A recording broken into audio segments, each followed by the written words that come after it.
আল্লাহর রং ধরতে পারবে, যে আল্লাহর রং ধরতে পারে না সে আল্লাহর রঙে রঞ্জিত হইতে পারবে না। তুমি ততক্ষণ চরণ পাবা না যতক্ষণ না গুরু আচরণ তোমার মধ্যে ধারণ করতে পারবা। গুরুর আচরণ যতক্ষণ তুমি ধরতে পারবে না ততক্ষণ তুমি চরণ খুঁজে পাবে না। যদি চরণ পাইতে চাও তাহলে গুরুর আচরণটা ধরো না। যদি গুরুর আচরণ ধরতে পারো তাহলে চরণ ধরা সম্ভব। যতক্ষণ আচরণ ঠিক হবে না ততক্ষণ তোমার চরণও ঠিক হবে না।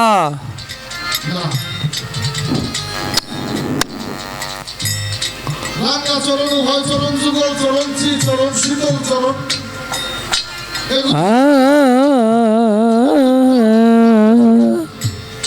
এগুলি খেদমতের জন্য।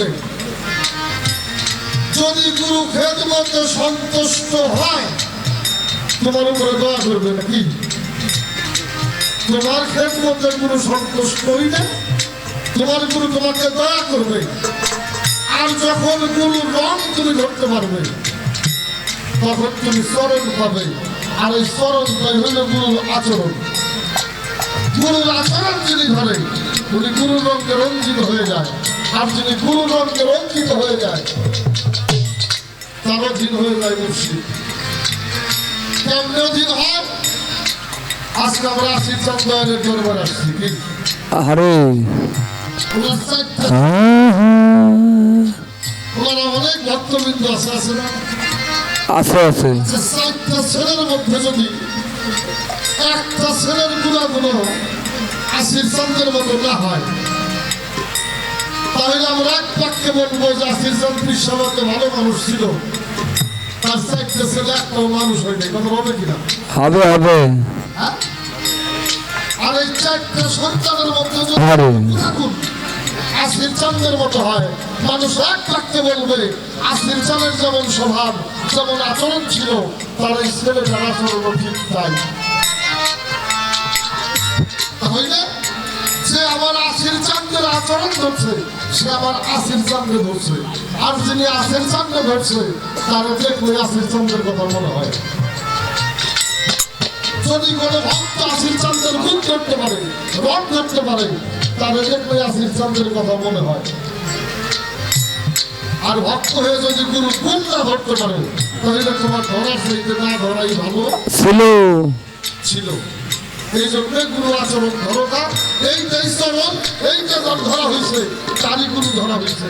এটা যার ধরা হয় নাই তার গুরু ধরা হয় নাই। হয় নাই।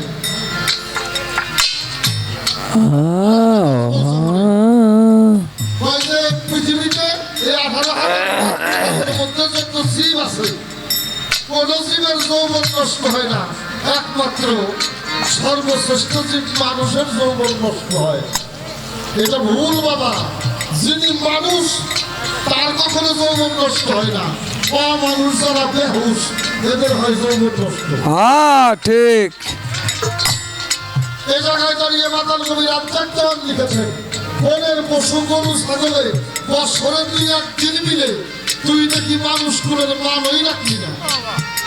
মানুষ হইতে পশু ভালো, মানব জনম দেখাই গেল, তোর কেন মানুষ কুলে জন্ম হইল, তোর মরণ কেন হইল না? আরে কেন যেমন সাধুর সঙ্গ নিলে না? একজন সাধুর সঙ্গ নেও। একজন সাধুর সঙ্গ নিয়ে সাধুর সাজ বাজারে নিজেকে মিশিয়ে দিয়ে সাধু সেজো না, সাধু হও। আর সাধু তো তারাই সাধ থাকতে যারা নিজের মধ্যে সমস্ত সাধকে পোষণ করে রাখে। আর যারা নষ্ট করে এরা হইল অসাধু, অমানুষ। আর যারা ধরে রাখে তারাই হইল সাধু। যদি সাধু হও, আর একটা গানের মধ্যে মাতাল কবি দেখছে মাতাল রাজ্জাকে কয় মমতারে মরা ঘুরায় বাজি মারে জানতে গেলি মনিতারে তার সাথে তুলনা নাই। যে যৌবন তারে ধরে রাখছে ওই মাতাল মরার আগে একটা বাজি দিয়ে বলবো। আরে তুমিও মানুষ বেহুশ, এই জন্য নিজের মানুষ দাবি করো, মূলত তুমি মানুষ হইতে পারো নাই। এই জন্য তুমি যৌবন ধরে রাখতে পারো না নাই। এই জন্যই সাধু ভাষায় বলছে, যৌবন যার যুদ্ধে যাওয়ার সময় হইল তার তার। আল্লাহ রসুল বলছে, আমি আমার জীবনে ছোট ছোট কয়েকটা যুদ্ধ করে গেলাম, আর আমার উন্মতের জন্য বড় বড় যুদ্ধ রেখে গেলাম। আল্লাহ রসুল বলছে, আমি ছোট ছোট যুদ্ধ করে গেলাম, উন্মতের জন্য বড় যুদ্ধ রেখে গেলাম। এই উন্মতের জন্য যে বড় যুদ্ধটা রেখে গেছে আল্লাহ রসুল, সেই যুদ্ধের কথা বলছে, এই যুদ্ধটাই হইল যার যার নফসের সাথে জিহাদ করে। যারা নফসকে কন্ট্রোল করছে, ওরা জীবনে যৌবনকে হারায় নাই নাই। আর আমার জিজ্ঞার দেওয়ান আব্দুল রশিদান চিস্তিনি জানি বাবা জানে বলছে, হিসাব করিয়া যে জন চলে, হাসরেও হবে না বিচার তার, কোরআনে তাই হবে। হিসাব করে ব্যয় করছে যারা, এরা অকালে কোনো কিছুই হারায় নাই আর ব্যয় হিসাবে যারা ব্যয় করছে, বাবা ওর বয়স এগুলোর কোনো কিছু দরকার নাই, ও হারাইয়া হয়েছে তো প্রতিদিন। আরে আমি বলছিলাম মনকে জ্ঞানের কাছে বাধিত করো। তাহলে একটা গান আমার শোনাইল, যে মনের চাইতে জ্ঞানের বয়স হ্যাঁ, কম করে। কেন তুমি সাধু ভাবের কথা জানো না? যদি সাধু ভাবের এই কথাটা জানো, তাহলে এই কথাটা তুমি বুঝতে পারবা কি বয়সে মানুষ বিজ্ঞ নয়, মানুষ বিজ্ঞ হয় কেন? আরে মানুষ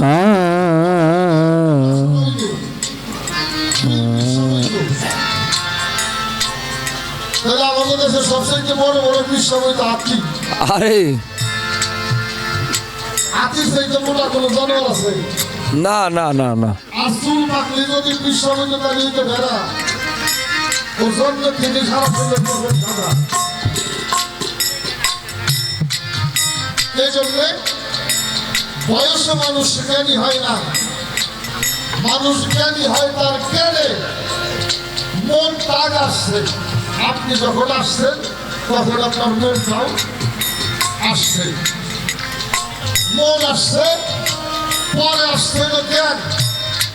আচ্ছা বাবা, একটা পোলাপান, ছোট একটা পোলাপান, ও যদি কোনো অপরাধ করে, মনে করেন যে বয়স 2 থেকে 8-9 মধ্যে হবে বা 10 হবে, এরকম একটা ছেলে যদি কোনো অপরাধ করে, আমরা যদি এটার বিচার করতে যাই, পাশের মানুষগুলি আমাদের ডেকে ডেকে বলবে যে হইলে পোলাপান মানুষ তো বোঝে না।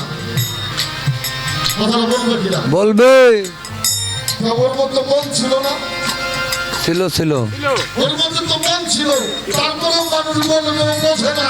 এই জন্যই মানুষ এই কথা কয়, মনের কোনো জ্ঞান নাই, হ্যাঁ মন আগে আসর জ্ঞান নাই।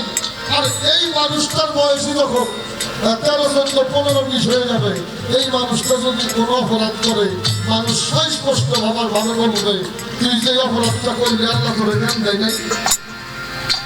বলবে কিনা? বলবে। তুই যে অপরাধটা করলি আল্লাহ করে জ্ঞান দেয় নাই।